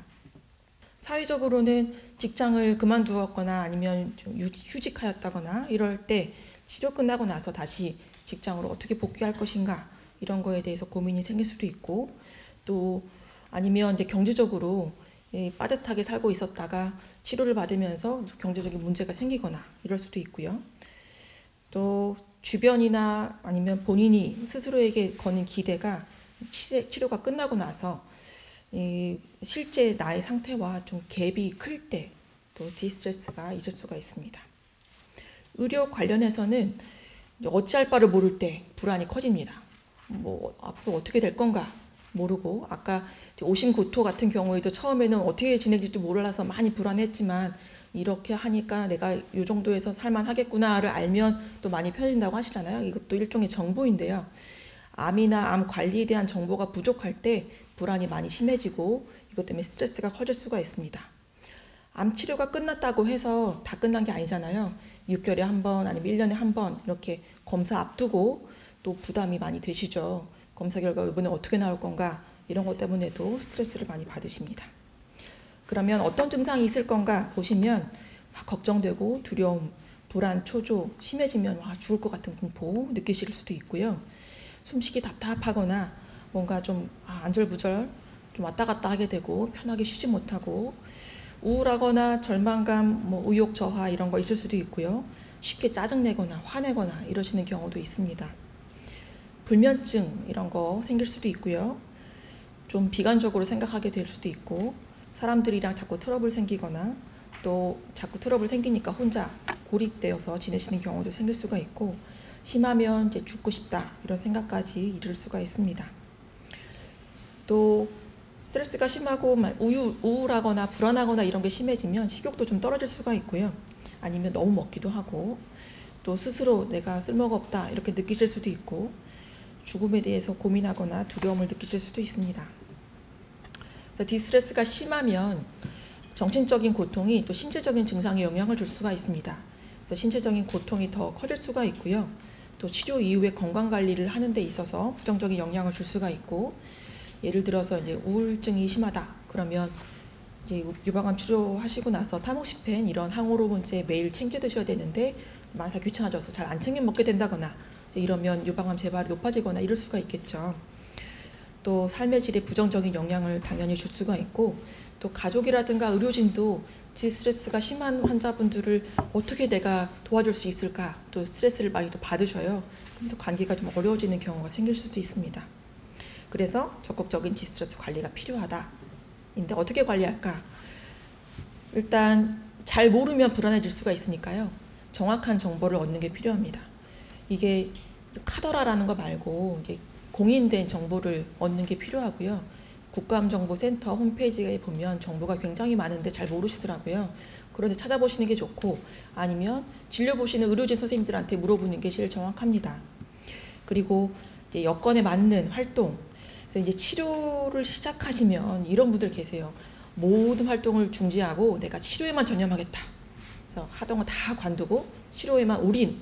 근데 저는 별로 바람직해 보이진 않더라고요. 왜냐하면 이제 치료에 올인을 하시면 굉장히 치료를 잘 해야 되고 내가 모든 거를 쏟아부어서 치료를 하겠다라는 거가 되게 부담스러운 생각이 되고, 이전에 또 다른 활동을 함으로써 여겨졌던 나의 자존감이라든가 이런 것들이 좀 다 없어지는 상황이 될 수도 있어서 할 수 있는 활동을 하시면서 치료를 같이 하는 게 저는 좋지 않나 생각을 합니다.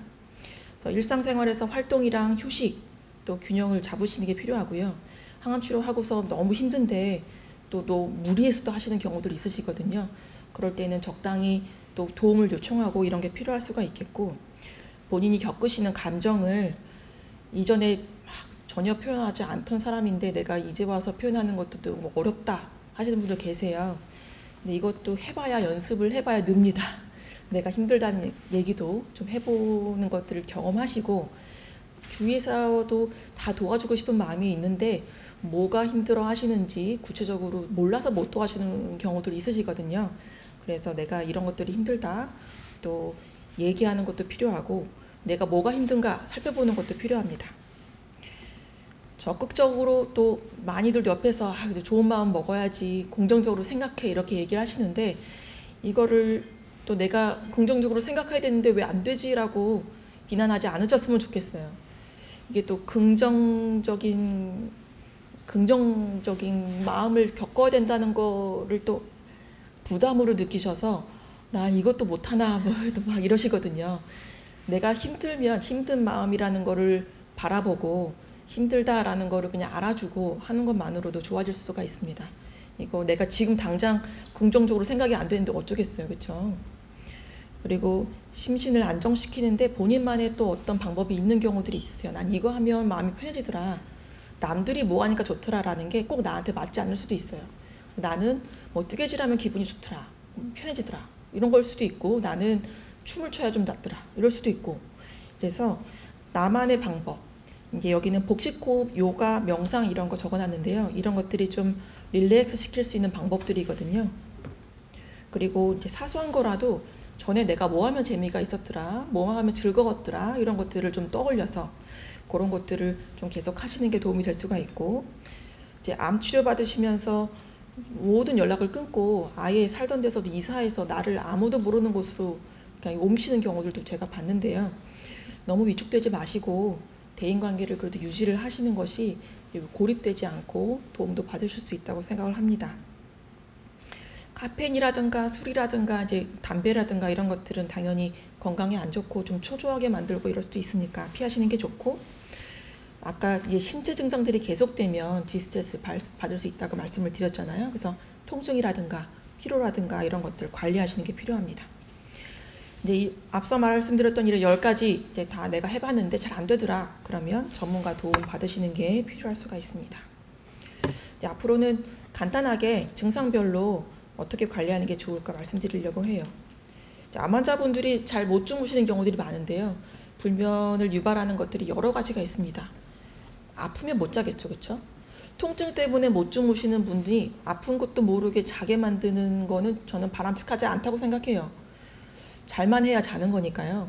아픈 것 때문에 못 잔다 그러면 아픈 거를 줄여야겠죠. 그거는 이제 통증 조절을 상의하셔서 진통제를 드시거나 이런 거를 관리를 받으시는 게 필요하고요. 이제 항우로 문제를 받으셔서 이제 야간에 막 땀이 나고 막 달아오르고 이런 것 때문에 못 주무시는 경우들이 있으세요. 그러면 그런 갱년기 증상을 조절할 수 있는 어떤 방법이 있으면 도움 받으시는 게 필요할 수가 있겠고, 이게 또 시간이 지나면 좀 적응이 되면서 좀 나아지시는 경우도 있다고 합니다. 피로, 이제 제가 따로 피로에 대해서는 말씀을 오늘 길게는 안 드리는데 잠깐 말씀을 드리자고 하면, 암 환자분들이 피로한 거는 보통 일반적으로 피곤하니까 한참 쉬어야겠다 그래서 풀리는 그런 피로가 아닙니다.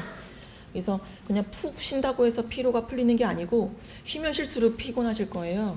그래서 왜냐하면 이제 쉬면 많이 누워 있게 되고, 또 누워 있다 보면 잠을 못 자고, 잠을 못 자면 또 피곤하죠.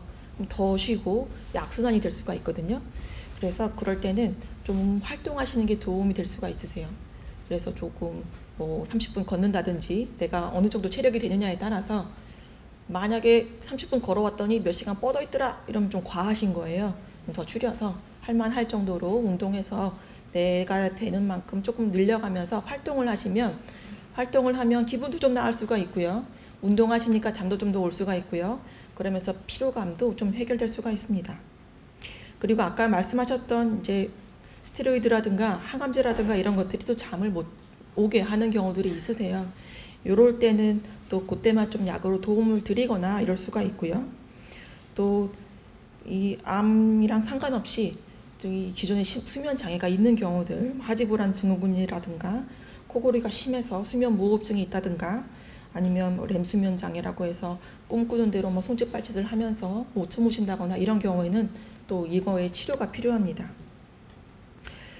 못 주무시는 분들은 기본적으로 이거를 지키셔야 돼요. 수면 위생. 잠을 자려면 이걸 다 지키셔야 됩니다. 일단 일정하게 일어나셔야 돼요. 어저께 못 잤고 그저께 좀 잘 잤고 뭐 이럴 때마다 일어난 시간이 들쑥날쑥하다 이러면 잠이 드는 시간이 들쑥날쑥할 수밖에 없습니다. 그래서 잠이 오게 하는 거는 어떻게 못해요. 어떻게 보면 잠은 나도 모르게 스르륵 오시는 거거든요. 잠이 오셔야 잡니다. 근데 잠이 어떻게 하면 오게 할 것인가?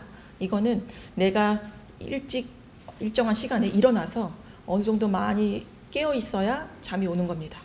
그래서 이게 또 제가 외래에서 많이 듣는 말이 요 시간대에 잠을 자야 암 치료에 좋다더라. 이래서 원래는 내가 12시 전에 자본 적이 없는데 9시부터 자려고 준비하는 분들 계세요. 분명히 잠을 못 주무실 겁니다. 왜냐하면 12시부터 한 7시 잤던 분인데요. 일어난 시간은 계속 7시고 9시부터 잔다 한들 일어나서 활동할 시간이 얼마 되지도 않는데 바로 잠이 오기 힘들거든요. 그래서 저는 만약에 9시 자고 싶다 그러면 한 4시 일어나셔야죠. 7시간 잔다고 치면, 그쵸? 근데 그거 쉽지 않으실 거예요. 그래서 몇 시에 자야 좋다더라. 이거는 너무 개념치 마시고, 항암 치료할 때는 그 시간에 잤는데 항암 치료 끝나니까 다시 좀 잠이 안 와요. 이런 분들 계세요. 근데 항암 치료할 때 몸이 힘들잖아요. 그래서 일찍 잘 수가 있었을지 몰라도 항암 치료 끝나고 몸이 조금 회복이 되면 본인의 원래 이제 수면 각성 주기로 좀 돌아가는 경향이 있습니다.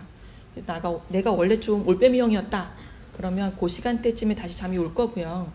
그래서 이거를 내가 좀 바꾸고 싶다 하시면 수면 주기를 기상 시간을 조금씩 뭐 당기신다거나 뭐 이런 식으로 조절을 할 수가 있긴 합니다. 어쨌든 잠을 내가 일정하게 자고 싶다 하려면 일정하게 일어나는 것부터 어저께 3시간 잤든 10시간 잤든 일단 일정하게 일어나셔야 잠이 드는 게 맞춰질 수가 있다. 그리고 활동을 하셔야 되고요. 식사, 운동 뭐 이런 것들이 식사라든가 잠이라든가 이것도 리듬이거든요. 식사도 좀 규칙적으로 해주시고 그래야 잠도 좀 리듬에 맞춰서 올 거고요. 밤에 자기 전에 물 많이 드시면 화장실 가느라 또 깨세요. 그래서 나는 자꾸 화장실 가느라 깬다 그러면 저녁 식사하고 나서는 최소한 뭐 약 먹을 건 정도만 드시고 자기 전에 화장실 갔다 와서 소변 비우시고 이러고 누우시는 게 좋고요. 담배라든가 커피라든가 이런 거는 각성시켜요. 전에 나는 커피 아무리 먹어도 잘 잤다 하시더라도 지금 잘 못 주무신다고 하면 방해될 만한 것 좀 끊어보셔야 됩니다. 그래서 커피 나는 전에 뭐 5-6잔 먹어도 잘 잤어요 하는 분이 불면증 때문에 오셔도 커피 좀 끊어봅시다 했더니 다음에 오셔서 끊었더니 잠이 오더라고요. 이런 분들 계세요. 그래서 만약 난 꼭 먹고 싶다 하시면 모닝커피 한 잔 정도만 드시고요. 그리고 술도 이제 다들 건강 생각하셔서 안 드시긴 하겠지만 술이 잠을 좀 얕은 잠 자게 만듭니다. 자꾸 깨게 만들 수가 있고요. 그리고 막 생각 많은 분들 잠자리에 누워서 오늘 하루 어땠더라 내가 그러지 말걸 뭐 아니면 내일은 뭐 해야 되더라 막 따져보고 이런 분들 계세요. 잠자리에 누워서 하지 마시고요. 만약에 이제 오늘 하루 어땠더라 하신다고 하면 저녁 식사하고 나서 딱 앉아서 하시고 잠자리에서는 생각의 스위치를 끄셔야 됩니다. 생각이 많으면 잠이라는 거는 내가 편안하게 늘어져야 잠이 오는 건데 막 생각하시면 늘어질 수가 없겠죠. 잠이 안 옵니다. 그리고 억지로 자려고 노력하는 것도 안 하시는 게 좋아요. 그리고 자기 전에 잠이 안 오면 뭐 하세요? 제가 여쭤보면 스마트폰 보고 뭐 텔레비전 보고 이런 게 말씀하시는데요. 이런 화면 보는 게 좀 잠을 깨우기도 합니다. 그래서 그런 거 안 하시는 게 좋고요. 자다가 얼마나 잤나 자기도 시계 보시는 분 계세요. 그래서 몇 시간 잤나 이것도 별로 안 좋습니다. 나의 자는 방에서는 시계 보지 마시고 핸드폰도 멀리 치워놓고 이게 좋습니다. 이게 자다가 내가 많이 잔 것 같아요. 딱 봤어요. 얼마 못 잤어요. 실망하세요. 이거밖에 못 잤네. 예, 끌탕하시고 얼마 못 잔 것 같은 시간 지났으면 좀 잤네 이렇게 됩니다. 이게 1희 1비가 왔다 갔다 하는 상황이 되면 잠자는 게 되게 큰일이 돼요. 시험 보는 것처럼 됩니다. 채점하는 거죠. 중간에 중간 채점. 오늘 잘 봤네 뭐 이렇게 되고요. 얼마 못 잔 것 같으면 시험 망했네 이렇게 됩니다. 그렇게 되면 잠자는 게 되게 큰 숙제가 되고 자려고 하는 시간이 이제 어두워지면 오늘은 잘 건가 어떻게 될 건가 막 걱정됩니다. 걱정들면 잠 못 주무세요. 그래서 그런 거 안 하시게 시계 보지 마시고 내가 정확하게 기록해야 되는 거 아니니까요. 좀 잘 잔 것 같다 못 잔 것 같다 좀 몇 번 깬 것 같다 이 정도만 돼도 되니까요. 수면 효율 많이 주무시는 거를 이제 다들 바라시겠죠. 근데 내가 얼마나 누워 있나랑 실제 주무시는 거랑 좀 따져보는 게 필요합니다. 이제 제가 말씀을 또 예를 중에 드리면 4시간을 잔다 하더라도 4시간 누워있는 중에 4시간 자는 거랑 한 10시간 누워있는 중에 4시간 자는 거랑 체감하는 게 틀리세요. 그래서 최대한 너무 누워있지 않는 거. 아까 12시에나 잠이 들 정도의 상황인데 9시부터 누워있는다. 그러면 한 10시간 누워있는 중에 7시간 주무시는 거죠. 그러면 이제 효율이 70%밖에 안 되는 거예요. 80%, 85% 미만이면 수면 제한이 필요하다라는 거는 누워있는 시간을 줄이라는 얘기예요. 그래서 졸릴 때 누우시고 잠이 안 오면 잠자리에서 나오시고 이런 게 필요합니다. 그래서 졸릴 때만 눕고요. 잠자리라는 게 누우면 잘 수 있는 공간처럼 인식되는 게 필요한데 어제도 저기에서 3시간 고생했고 그저께는 꼬박 샜고 이렇게 되면 잠자리가 편한 공간이 될 수가 없으세요. 편안해야 잠이 오니까 졸릴 때만 눕고 그리고 잠자리에서 영화도 보고 TV도 보고 웹툰도 보고 이러시면 안 됩니다. 잠자리는 잠만 자는 공간으로 활용을 하시고요. 잠이 잘 안 오면 나와서 딴 거 하시고 책 보거나 음악 듣거나 라디오 듣거나 이런 게 좋습니다. 잠이 안 오면 이제 계속 그렇게 하셔야 되고 아까 기상시간 맞추는 거 필요하다고 말씀을 드렸고 낮에 너무 졸리다 그러면 한 30분 정도만 주무시는 걸로 너무 길게 주무시면 밤잠에서 빠집니다. 다음 불안입니다. 불안도 많이 흔하게 경험하시는 감정이세요. 그런데 불안할 때 내가 몸에서 이런 반응이 생길 수 있다 이런 거를 좀 알아두시면 좋을 것 같아요. 두근두근 땀도 나고 좀 떨리거나 숨도 좀 답답하고 숨차거나 뭔가 목에 뭐 걸린 것 같은 느낌인데 뭐 이비인후과 가봐도 괜찮다고 하고 내시경에도 괜찮다고 하고 이런 것들 약간 불안해서 그런 거 생길 수도 있고요. 가슴이 좀 답답하거나 뭐 통증이 있거나 근데 뭐 심장이 멀쩡하다고 하더라 이런 경우 울렁거리고 이럴 수도 있고요. 좀 어지럽거나 쓰러질 것 같거나 이럴 수도 있습니다. 적응하는 과정 중에 당연히 불안한 게 있을 수가 있어요. 왜냐하면 앞으로 어떻게 될 건가 이런 것들. 하지만 이 불안이 꼭 나쁜 것만은 아닙니다. 왜냐하면 이게 내가 좀 더 좋은 결과를 바라기 위해서 건강한 식생활도 하시고 또 운동도 하려고 하시고 약도 잘 챙겨 드시고 병원도 맞춰서 가시고 하시잖아요. 이런 것들이 불안이 있기 때문에 하시는 건데 조절이 안 되는 불안은 힘드시니까 이런 것들은 어떻게 내가 편안하게 할 것인가를 강구하셔야 되는 거고 불안이 이제 극심하면 공황발작 같은 거를 경험하실 수가 있으세요. 공황발작은 급격하게 짧은 시간에 불안이 튀어올라서 막 가슴이 답답하고 숨 못 쉬겠고 질식할 것 같고 이러다 죽을 것 같고 쓰러질 것 같고 이런 것들이 확 생기는 겁니다. 응급실 갈 정도로. 근데 심장도 검사해보니까 괜찮다고 하고 산소포 하다도 괜찮고 이렇다고 하면 공황발작인가 이런 거를 좀 생각해 보셔야 되고 그럴 때는 안정제라든가 이런 약제가 도움이 되실 수가 있고요. 또 트라우마 관련해서 불안한 게 생길 수도 있으세요. 예전에 다른 암으로 치료받던 분들이 엄청 고생하는 걸 옆에서 봤다. 그러면 내가 이제 암 진단 받고 치료에 들어갈 때 또 그러면 어떡하지? 이런 식으로 걱정이 생기는 경우들도 있으시고요. 불안을 다스리는 쉬운 방법입니다. 복식호흡. 이제 복식호흡이라는 거는 배를 이제 숨을 들이쉬면서 횡격막이 내려가면서 배가 자연스럽게 부풀어지면서 편안할 때 나오는 숨이거든요. 애기들 잘 때 배가 이렇게 올라르르 하면서 자잖아요. 편안할 때 나오는 숨이고 불안할 때 나오는 숨은 흉식호흡이에요. 가슴이 막 이렇게 쉬는 게 이제 불안할 때 나오는 숨이죠. 그래서 내가 불안하지만 몸을 편안할 때 나오는 숨으로 일부러 쉬어지게 되면 마음도 편안해지는 효과를 볼 수가 있습니다.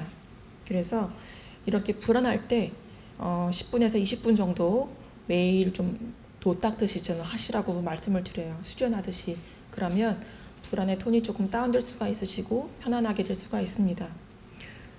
소파에서는 꾸벅꾸벅 졸다가도 누우면 말똥말똥해지시는 분들은 이런 것도 좀 효과 보실 수가 있어요. 누워서 복식 호흡을 여러 번 하시다 보면 좀 릴렉스가 되면서 긴장이 풀리면서 잠이 올 수가 있는데 몇 번 했는지 세세요. 그런 분들은 세지 마시고 숫자 세지 마시고 그냥 여러 번 하다 보면 잠이 올 수도 있습니다. 점진적 근육 이완이라고 해서 근육에 힘을 딱 줬다가 어느 한 부분 힘을 줬다가 탁 빼면 여기에 뭔가 피가 확 흐르는 느낌, 뭐 따뜻한 느낌 이런 것들이 퍼지면서 편안한 느낌을 받을 수가 있는데 그런 것들을 요 맨 밑에 보면 뭐 팔 아래쪽 근육, 뭐 팔 위쪽 근육 뭐 이런 식으로 오른쪽 왼쪽 뭐 이렇게 하면서 팔에 아니면 다리에 이런 식으로 온몸의 근육을 하나씩 힘을 줬다 뺐다 하면서 그 이완되는 느낌을 연습하는 겁니다. 유튜브에 암생존자 통합지지센터를 치시면 이렇게 이완 훈련 할 수 있는 것들이 올라와 있어요. 그래서 보면 음성으로 가이드 해주고요. 어느 부분에 힘 넣고 뺄 것인지 보여주기도 하니까 만약에 이런 거 틀어놓고서 연습하시면 좋겠고 나중에 이제 익숙해지시면 이런 거 없어도 이제 아실 수가 있거든요. 버스 타고 가면서도 복식호흡 연습하실 수가 있고 이렇습니다. 그래서 이런 거 도움 받으실 수가 있고요. 우울한 경우에는 어떻게 할 것인가? 이제 암으로 인해서 전의 삶과 다른 삶을 살게 되셨으니까 우울, 상실감 이런 거 경험하실 수가 있습니다. 근데 기분이 안 좋을 만한 일이 있을 때 기분이 안 좋은 건 정상적이라고 생각을 합니다. 기분이 안 좋을 만한 일이 있는데 기분이 좋은 것도 문제거든요. 그래서 안 좋을 만한 일이 있을 때 다운될 수가 있는데 그게 그냥 좀 있다가 회복이 되고 또 그렇게 심하지가 않고 이러면 지켜볼 수가 있는데 이게 계속 지속이 되고 일상생활에 지장이 받고 이럴 때는 우울증을 의심해 봐야 되고 해결을 해야 합니다. 우울증이라고 진단을 할 경우에는 다음과 같은 증상이 2주 이상 매일 지속이 되고 생활에 지장이 있어야 합니다. 어떻게 하면 도움이 될 것인가? 이게 심각하지가 않으면 이런 것들이 도움이 될 수가 있으세요. 아까 감정 표현하는 게 도움이 된다고 말씀을 드렸잖아요. 그런 거. 그리고 친숙한 사람들이랑 대화도 하고 또 기분도 어떻게 보면 사이클입니다. 리듬이 있거든요. 그래서 잠이라든가 식사라든가 이런 것들이 좀 일정하게 맞춰주는 게 도움이 될 수가 있고요. 신체적인 활동하시는 게 도움이 되고 햇빛 보는 것도 도움이 될 수가 있습니다. 우울하면 의욕이 떨어지니까 누가 좀 오랜만에 보자 이래도 다음에 봐 이러고 싶고 미루고 싶고 이럴 수가 있는데 정말 손가락 까딱 못할 정도로 처지는 거 아니면 일단 가겠다고 대답을 하는 겁니다. 그래 놓고 약속 당일에 갈까 말까 취소할까 하더라도 가시는 거예요. 갔다 오면 좀 전환되기도 하고 우울할 때는 자극을 받는 게 좋으세요. 그래서 그런 것들을 활동하시는 게 도움될 수가 있고요. 만약에 스스로 마인드 컨트롤도 해보고 도움도 해봤고 뭐 해봤는데 잘 안 된다. 그럴 때는 정신건강의학과 진료를 보시는 게 도움 받으실 수가 있습니다. 특히 죽고 싶다 이런 생각이 들 때에는 응급 상황이니까 적극적으로 해결이 필요한 상황입니다. 네, 이상입니다.